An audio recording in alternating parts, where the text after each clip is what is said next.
Members of the PBD Podcast talk about the upcoming presidential election, and they kind of get into a heated debate with one of them calling the other one a bitch. You know the word.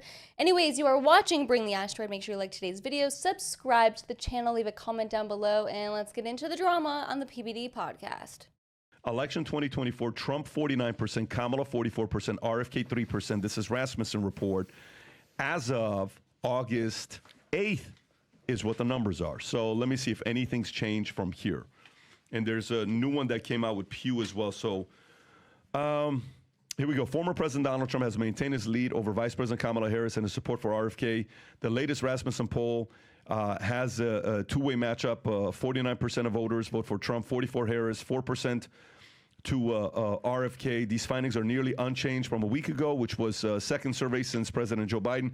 Rob, what are those polls today? What are the numbers saying? Tom, what are you seeing on the market with the polls? So there's a couple things that are going on today. And the first thing is that the Kamala bounce is subsiding, and it's really only 1 to 2 points nationally.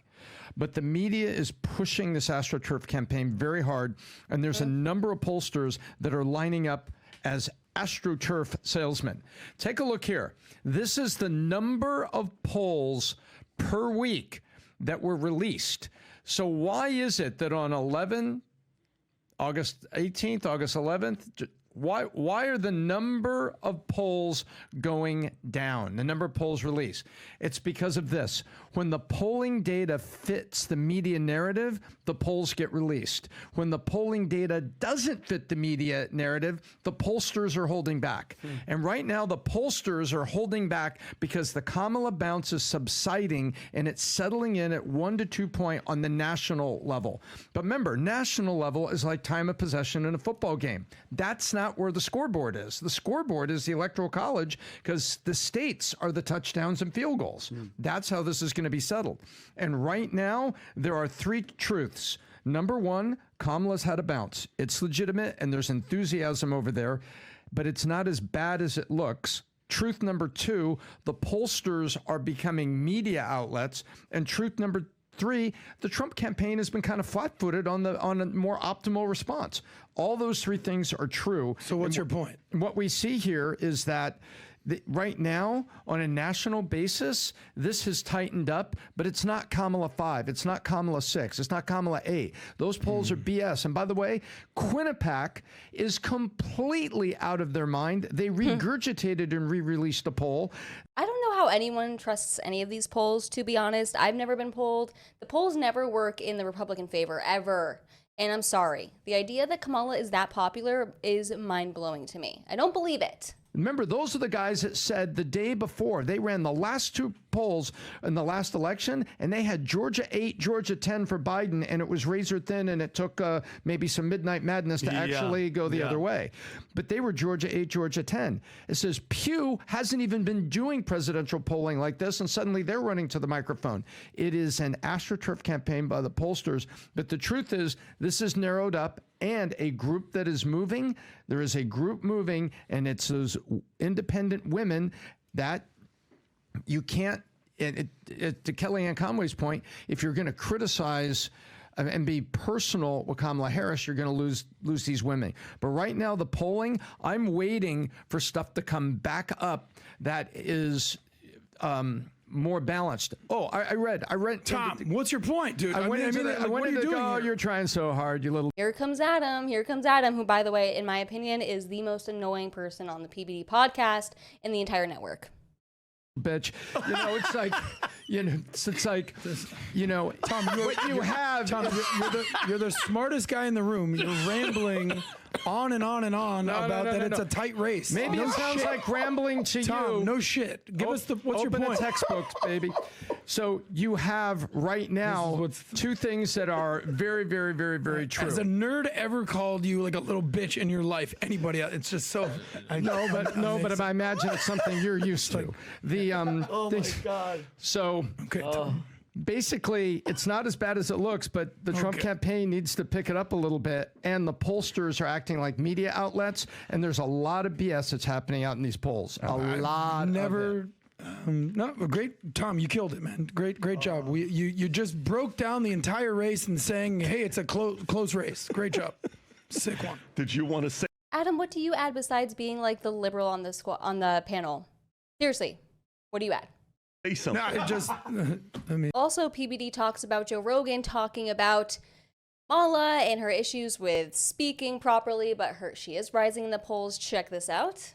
Rogan did. Watch this, Rob. Play this clip, Rob. I just texted it to you. You know who else is up at 3 You know o'clock in which the clip morning? I'm talking about? Tom. I didn't Hunter text it to you. I Biden. just text you if you have it. Hunter. Let me find it. Give me Yeah. 1 second. Let's get if it. you just type in Rogan Kamala, it'll come up. I think he's wearing a black shirt. Rogan Kamala. No, just don't go all the way around. You went Kamala Atlanta. Just go Rogan Kamala. And look what pops. What was that, Rogan Tom? Kamala. Right there. Watch this. Crushed it. Yeah. That's a problem. She That's a crushed it. problem. And I don't think they thought she was going to be able to do that. There you go. That's the thing. Yeah. You can fucking coach somebody, bro. It ain't hard. I mean, maybe she just practiced. Who are these coaches? Just public speakers and Oh, stuff? yeah, public speaking coaches. Yeah, there's political speech analysts. There's people that Imagine if there's teach comedians. people how What to if David teach. Lucas gets hired to give her like some one-liners?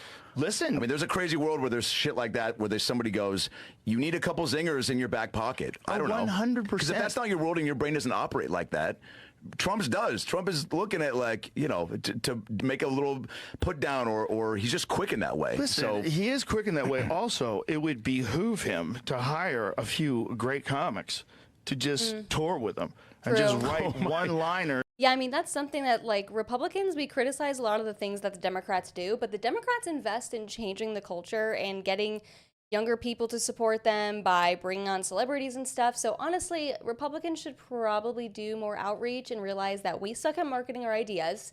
No one thinks we are cool. And we should probably, we hate the left, but what they're doing works for terrible policies, and it makes people get convinced that their terrible policies are amazing. So why not? Imagine if we implemented the Democrats' like genius strategies for winning elections combined with our actually good policies. That would be amazing. We could actually do something then. Maybe we'd win. Maybe. About all these different fucking people. I mean, If he could remember them, I mean, I know he likes to go off his own head, but Sure. if he could remember a few Hinchcliffe bangers, if he hires Hinchcliffe to take him on the road, do you know how fucking insane that would be? yeah, dude. Hinchcliffe writing bangers for Trump to shit on people with? Comedy cures, and it also is like sometimes what kind of just pushes things over the top. The Dude. thing- Okay. You know why I love what Rogan says here? What do you think about what he's saying here? What's he saying here? Get mix some it up. help and get some strategy. Yeah. What he's saying is that Kamala can win. Of course. That's what he's saying. He's saying that too. It's the initial one, She's. I'm like disgusted and shocked, but also completely understand. She's currently now favored to win the election. But how? Look at Vegas. How though? You know how? Well, how we can spend. No, you're right. But that's the reality. Here yeah, Adam but, goes but it's again. absolute. We don't have to spend an hour to think of any. Yep, here it goes again. Adam always has to be the annoying one on the panel. What's new, though? What's new? Let me know who you think's going to win in the 2024 presidential election in the comments below, and I'll see you guys next time.